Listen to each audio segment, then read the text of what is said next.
여러분 안녕하십니까? 자유경영은 문규찬입니다. 우리가 피터 드라커의 경제인의 종말이라고 하는 책을 공부를 하고 있는데요. 지난 시간까지 이제 내용의 그 서론 부분을 좀 공부를 하면서 이 기업가가 이 공헌이라고 하는 부분을 뭐 기업가뿐만이 아니죠. 그 사회를 구성하고 있는 우리 시민 모두가 이 사회가 어떻게 기능하는 것인가라고 하는 이런 측면에서 어떻게 공헌해야 할 것인가 하는 것을 좀 생각을 한다라면은 아, 히틀러의 나치즘 같은 말도 안 되는 그런 그 전체주의 이런 것이 역사상에 나타나는 것을 좀 방지할 수 있겠다 하는 그런 생각을 좀 해보고 있습니다.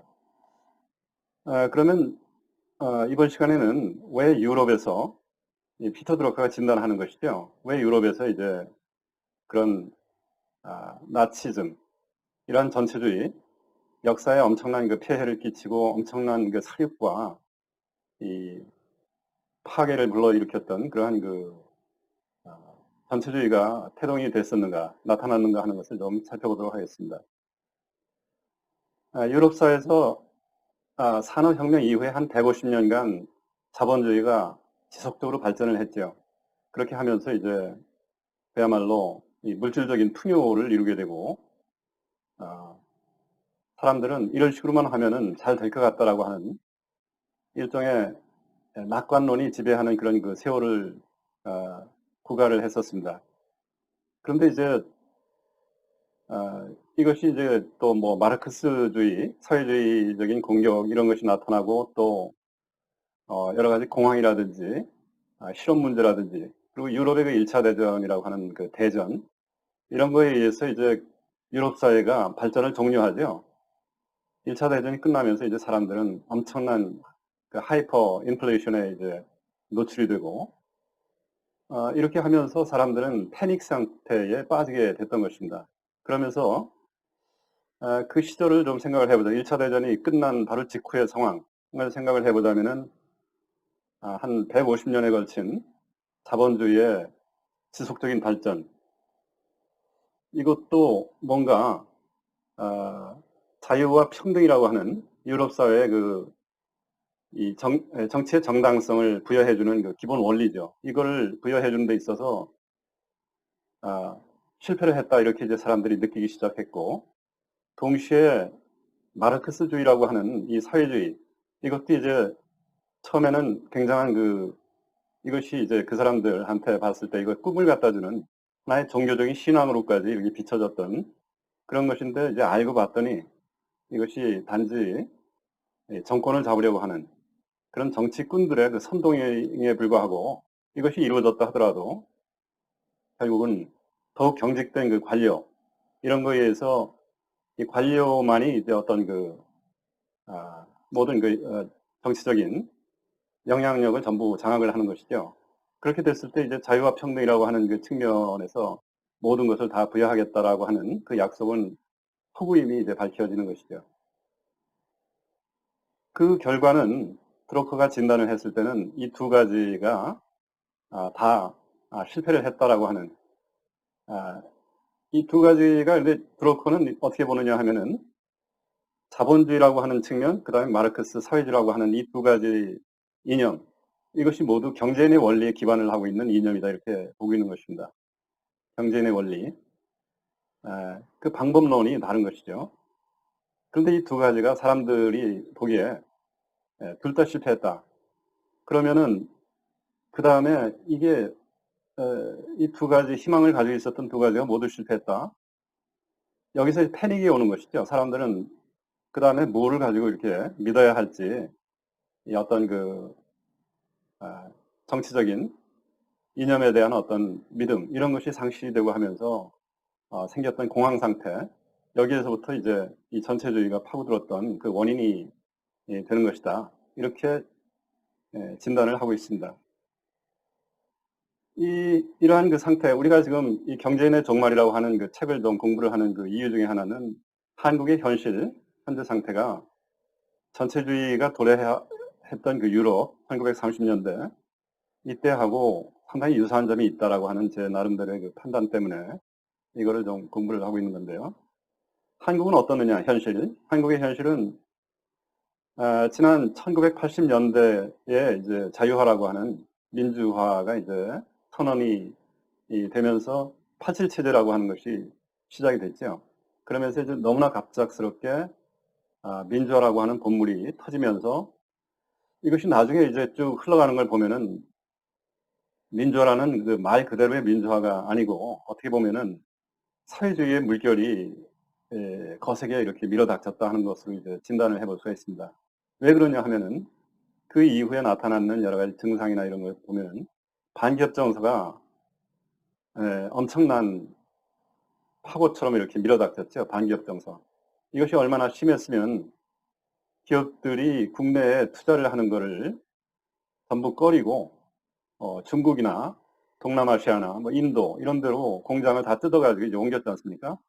그래서 새로운 투자를 한다 그러면은 국내에 투자하는 것이 아니고 전부 해외에 투자를 하다 보니까 오프쇼어링이라 이렇게 얘기를 하죠. 이 기업이라 하는 것은 그 기업이 어떻게 존속하고 성장할 것이냐라고 하는 그 의사결정이 가장 기본적인 가장 중요한 의사결정이기 때문에 현재의 그 사회적인 상황이 어떻느냐, 노조가 얼마나 강성이냐 이런 거를 전체적으로 종합을 하면서 이 의사결정을 하게 되겠죠. 공장을 뭐 중국 천진이나 뭐 이런 데로 옮기는 것이 낫겠구나. 뭐 하면서 창원에 있어야 할 국내 창원에 있어야 할 어떤 대규모 가전제품 공장을 천진에다가 이렇게 짓는다든지 이런 일을 하게 되는 것이죠. 그 결과는 뭐 말할 것도 없이 이제 청년들의 양질의 일자리가 야금야금 사라지고 하면서 오늘날 한 30년이 이제 흐르고 보니까 젊은이들이 일자리가 없으니까 이제 몰리는 것이 공무원 시험이죠. 공무원 시험. 그러면서 이제 이 사회에 대한 어떤 비난, 뭐 헬조선, 이 사회가 우리한테 전혀 희망이 없다. 뭐 이런 그 풍조가 이렇게 거세게 일어났던 그런 세월을 지금 우리가 살고 있다. 이 패닉이 발생했다라고 하는 측면에서는 아마 거의 비슷할지도 모르겠어요. 그래서 유럽의 1930년대 사람들은 어, 거기도 마르크스주의의 공격, 그러나 그 마르크스주의가 실패했죠. 그런데 거기는 설상가상으로 이제 그 전쟁에 의한 하이퍼 인플레이션, 실업 이런 것이 전 유럽 전체에 걸쳐서 만연이 됐었고 우리는 전쟁 그런 것은 그 사이에는 없었지만 민주화라고 하는 것이 따지고 보면은 마르크스주의의 어떤 그 대두라고 볼 수 있는 것이죠.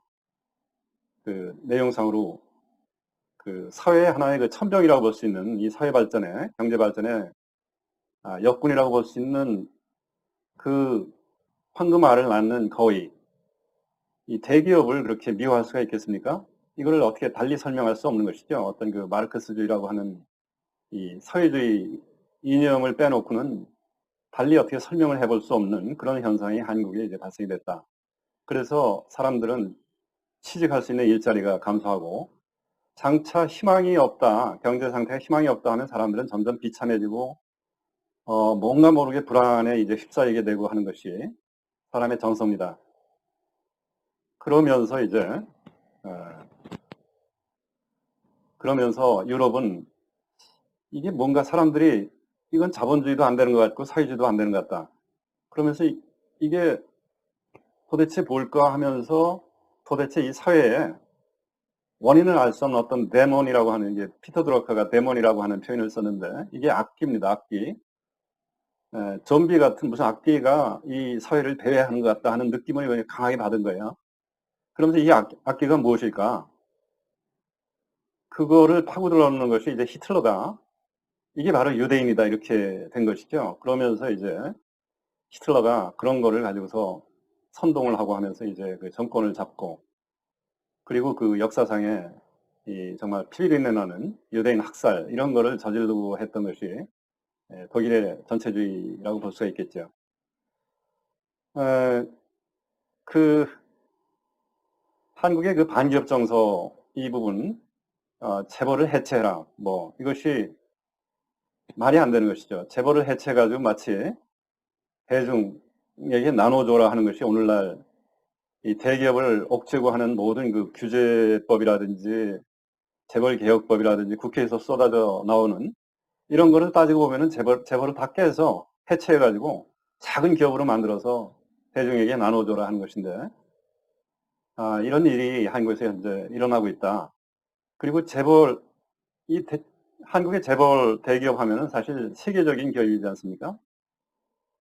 이 기업 경영적인 측면에서 이런 대기업을 컨설팅하고 경영을 하고 하는 것은 세계에서 어떤가는 그 컨설턴트라 하더라도 감히 와서 쉽게 한마디 하기 어려울 정도의 그 복잡성이 있고 이 경영에서 앞서가는 나름대로 어떤 그 축적되어 있는 그 핵심 역량을 가지고 있는 것이 대기업인데, 이것을 정치권에서 돈 한 번 벌어보지도 못한 이런 사람들이 감나라 배나라 하면서 말도 안 되는 그 규제법을 갖다 쏟아내는 것이 한국의 그 현실이라는 것이죠. 어떤 경우는 이 재벌 대기업의 경영이 너무나 어설프기 때문에 내가 가서 코치를 해야 되겠다 하면서 무슨 준법감시위원회라고 하는 이 거창한 이름을 붙여서 그 경영 자체를 들여다보면서 코치하겠다 하면서 이제 그 위원회를 그 기업의 어떤 경영 시스템 내에다 이렇게 들여놓는 이런 폭거까지도 벌어지고 있는 것이 오늘날 한국의 현실입니다. 이거는 기업의 경영이라 하는 것은 이 자율적인 경영이 아주 기본 중의 기본인데, 이것을 기업 경영에 정말 매니지먼트에 M자도 모르는 사람들이 들어가가지고 감나라 배추나라 하면서 이 폼을 잡는, 이것은 마치 뭐를 연상합니까? 이 히틀러 시대에 이 당 세포가 모든 기업에 들어가가지고 소유권은 그냥 그 형식적으로 인정을 하면서 모든 그 기업의 의사결정은 당에서 지시한다 라고 하는 것을 이제 연상시키는 하나의 그 단초, 출발점과 같은 그러한 그 무시무시한 이 전체주의적인 행태의 그 일단을 이제 보여주고 있는 것이 이제 이런 것이다. 이렇게 볼 수가 있는 것이죠. 정말 이거를 전체주의의 하나의 무슨 그 증상이 아닐까 이렇게 생각하면은 가슴이 철렁하는 그런 그 점이 많이 있는 것입니다. 그래서 그럼에도 불구하고 우리 한국의 대기업들이 그야말로 이병철 회장, 정주영 회장, 뭐 박태준 회장 이런 분들이 한국을 이렇게 이끌었지 않습니까? 하나의 그 영웅이라고 볼 수 있는 그런 분들인데, 이런 대기업이 지나치게 수동적이고 도피하고 이렇게 하는 거는 이게 문제가 있다 이렇게 생각이 됩니다. 뭐 제 친구 중에 하나는 88년도 이때 당시에 이제 거센 그 노조 운동이 일어나고 했을 때 이 공장에서 이 노조가 바로 그동안에 이제 지역 임원이었었던 공장장이나 이런 사람들을 뭐 무릎 꿇려서 기어다니게 하고 뭐 이런 일까지 자행이 됐던 적이 있었어요. 그때 제 친구 중에 하나는 장교 출신인데 우통을 벗어 제끼고 정말 해보자는 소리냐 하면서 이제 그 노조의 행태를 가로막고 몸으로써 이걸 저지했었던 그런 그 동기가 하나 있습니다.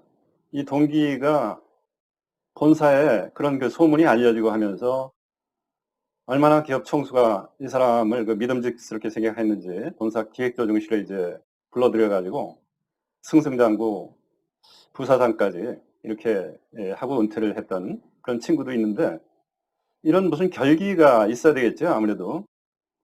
그래서 이 노조 얘기가 나왔으니까 이제 말씀을 드리자면은 대기업 같으면은 최소한도 현재 이 한국의 노조 행태 중에서 뭐 최소한도 법치적인 이런 그 정상화 이런 거 정도는 쟁취를 했어야 된다고 생각이 됩니다. 예를 들면은 파업이라 하는 것은 원래가 이 회사의 울타리 내에 그 사적인 재산을 장악하고 파업을 한다 하는 것은 이게 원리상 말이 안 되는 것이에요. 자본주의 원리상. 그래서 미국 같으면은 모든 파업은 그 회사의 울타리 밖에서 이게 피켓팅을 하고 이렇게 하는 것인데, 한국만은 이상하게 이 모든 그 회사 공장의 그 시설물을 장악을 한 그런 상태에서 이 파업을 하지 않습니까? 이러한 그 말도 안 되는 관행을 오래전에 뿌리를 뽑았어야 되는 것이고요. 그리고 노조 전임자의 노조 회사 일을 하지 않고 노조 일만 하는 그 전임자 이런 사람들한테 회사에서 월급을 주지 않아야 된다 하는 것은 당연한 것인데 법제화도 돼 있는데 불구하고 이것을 법은 법이고 노조의 그 요구에 그냥 계속 굴복을 하면서 아직도 이렇게 노조 전임자에 대한 급여를 회사가 주는 이러한 그 반자본주의적인 행태를 이 대기업들이 바로잡지를 못하고 있는 것이 한국의 현실이다. 그래서 이제 법치라고 하는 것이 때를 쓰면은 이것은 또 봐주고 하면서 이걸 선별적으로 적용을 하는 것이 이게 무슨 법치입니까? 이런 데에선 최소한도 이 대기업이